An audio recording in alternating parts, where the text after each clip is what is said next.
Imagine a world where a single breakthrough could decide the fate of nations, where secret agents lurked in the shadows, and where betrayal, espionage, and power struggles shaped history. We often hear about the United States Manhattan Project, but what if I told you that the race to build nuclear weapons was far more complex, filled with hidden alliances, shocking acts of deception, and unexpected twists? Today, we uncover the full story of how 10 countries raced, sometimes against each other, sometimes with stolen secrets, to join the exclusive nuclear club.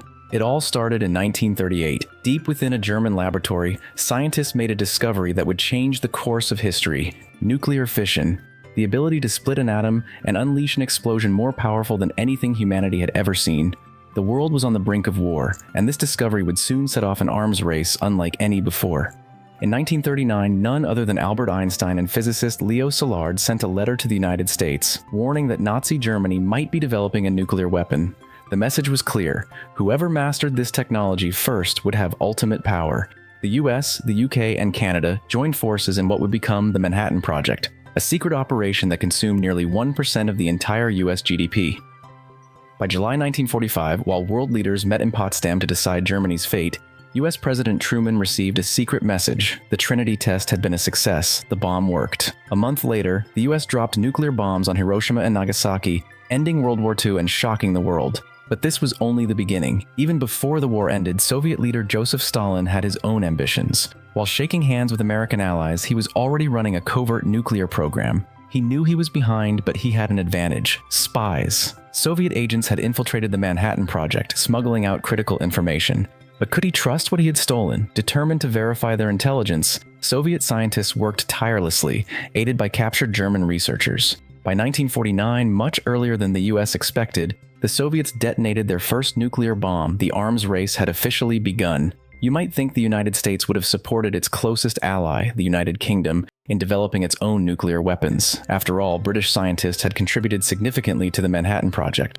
But when the war ended, the US shut Britain out, terminating their agreement and refusing to share technology. Furious and determined, the UK restarted its own nuclear program. Despite limited resources, they had an advantage. They controlled a major portion of the world's uranium supply. In 1952, Britain successfully tested its first nuclear bomb, proving that it would not be left behind. As if atomic bombs weren't destructive enough, a new breakthrough emerged: thermonuclear fusion, the process that powers the sun.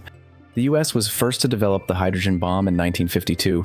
Followed by the Soviets in 1955 and the UK in 1957, this new type of bomb was hundreds of times more powerful than the ones dropped on Japan. At this point, the race expanded. France, feeling sidelined by global superpowers, launched its own nuclear program, refusing outside help.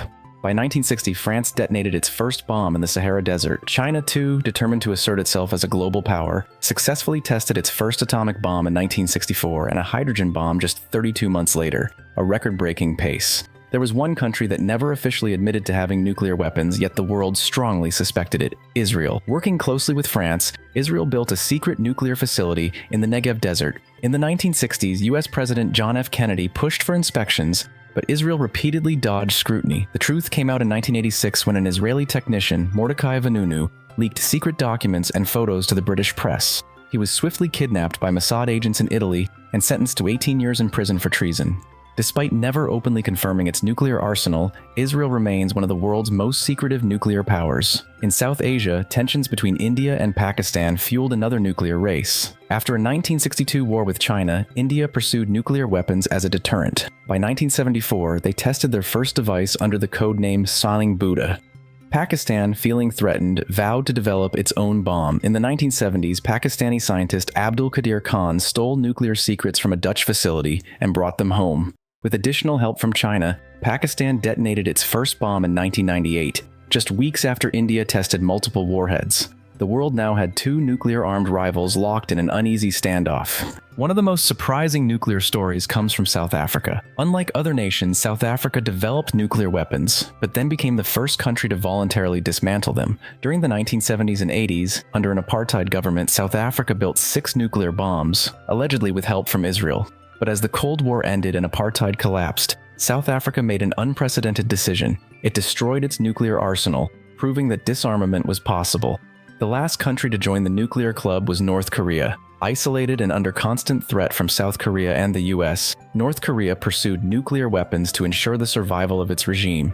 Despite signing treaties and making agreements, North Korea continued developing its program in secret. By 2006, they conducted their first nuclear test. Over the next decade, they advanced their capabilities, even testing hydrogen bombs and intercontinental ballistic missiles. Today, North Korea remains one of the greatest nuclear threats to global security. While only 10 nations have officially built nuclear weapons, many others have come close. Countries like Iran, Saudi Arabia, and even Japan have the resources and knowledge to develop them quickly if they choose to. Despite international treaties aiming to curb the spread of nuclear weapons, the technology remains a powerful and dangerous tool. With submarines secretly carrying warheads across the oceans and rising global tensions, the question remains, how long until the next country joins the nuclear club? What do you think? Will more nations develop nuclear weapons, or will disarmament ever be a real possibility? Let us know in the comments, and don't forget to like and subscribe for more deep dives into world history and power struggles.